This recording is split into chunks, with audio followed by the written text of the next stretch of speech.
je te parle de comment débuter la méditation.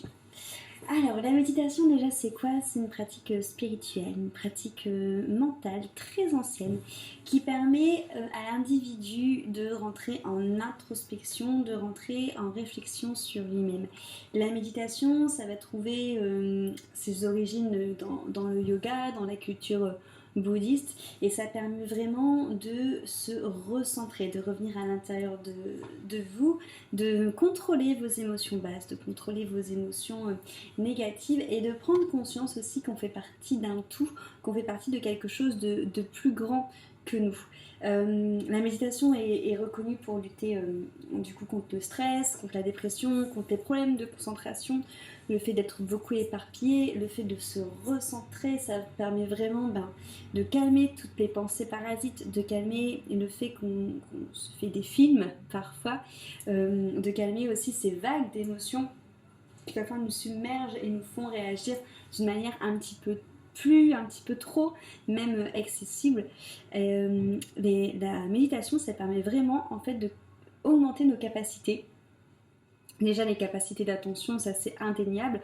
Augmenter les capacités aussi de créativité, ça permet d'augmenter la confiance en soi, de peut-être réduire l'anxiété par rapport à un examen ou une épreuve difficile qui nous attend. Ça permet de atténuer les troubles du sommeil, de vraiment venir encore une fois calmer notre mental. Ça a un super bon résultat sur le sommeil. Du coup, ça rééquilibre vos énergies et du coup, ça renforce votre système immunitaire. Moi, personnellement, quand j'ai débuté la méditation, j'ai préféré débuter par des méditations qui étaient guidées, des méditations que je pouvais trouver sur YouTube ou sur des applications. Les applications les plus connues, c'est Namatata et Petit Bambou. Moi j'avais pris un abonnement annuel à Namatata qui m'a beaucoup aidé parce que ça... déjà quand on débute, on ne sait pas trop comment faire, on ferme les yeux et on attend que ça se passe, mais c'est pas forcément juste. L'application permet d'avoir vraiment une voix qui nous guide, permet aussi la tolérance avec nous-mêmes, parce que la méditation apprend ça aussi.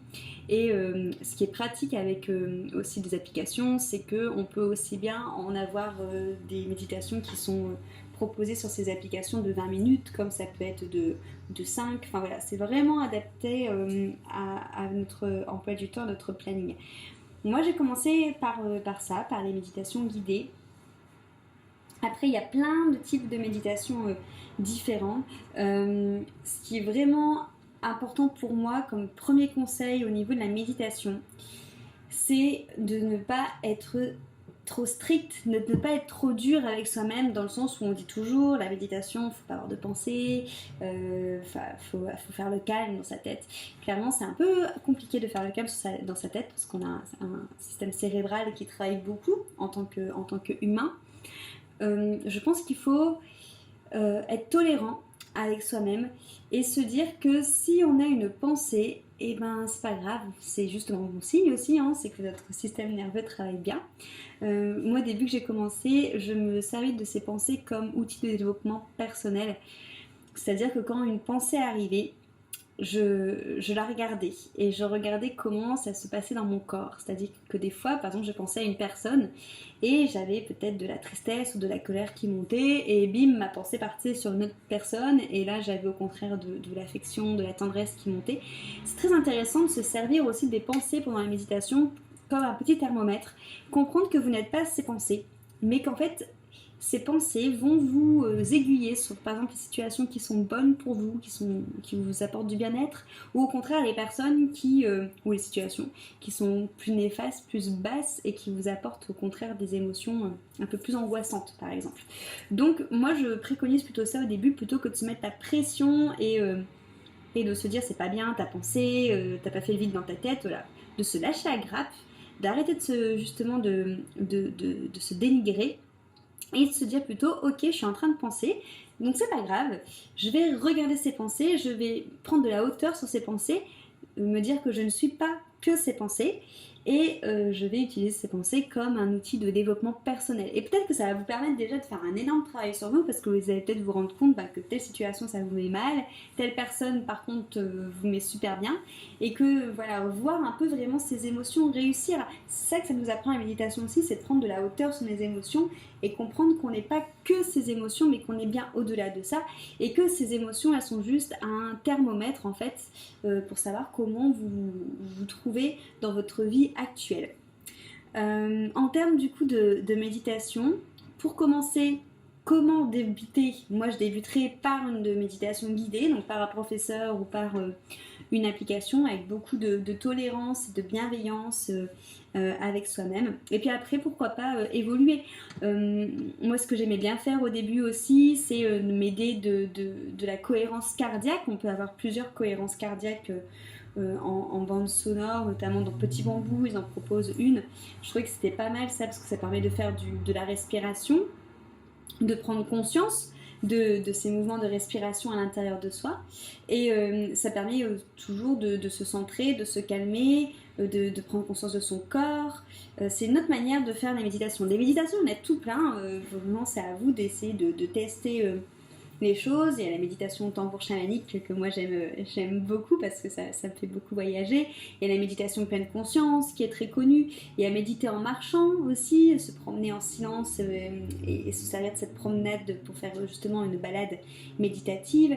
Il y a la méditation transcendantale, ça c'est une méditation dont j'ai été formée, que j'utilise pas mal. C'est une méditation qui a été fondée en Inde, qui est très vieille, et qui permet en fait de rentrer vraiment à l'intérieur de nous, et c'est une technique très spécifique, très impressionnante pour nous permettre de comprendre qu'on fait partie d'un tout et ressentir en fait cette unicité avec le tout. C'est la méditation transcendantale, c'est vraiment une expérience qui est assez bluffante, qui peut être vite qui peut vite s'acquérir et qui permet d'accéder assez rapidement à la paix intérieure sans effort. En fait, c'est vraiment, il faut imaginer qu'on devient une petite boule et qu'on descend comme ça au fur et à mesure à l'intérieur de nous, qu'on vient vraiment dépasser chaque couche en fait de son intériorité pour arriver en fait à ce niveau subtil de conscience. On arrive à ce niveau subtil de conscience grâce à un mantra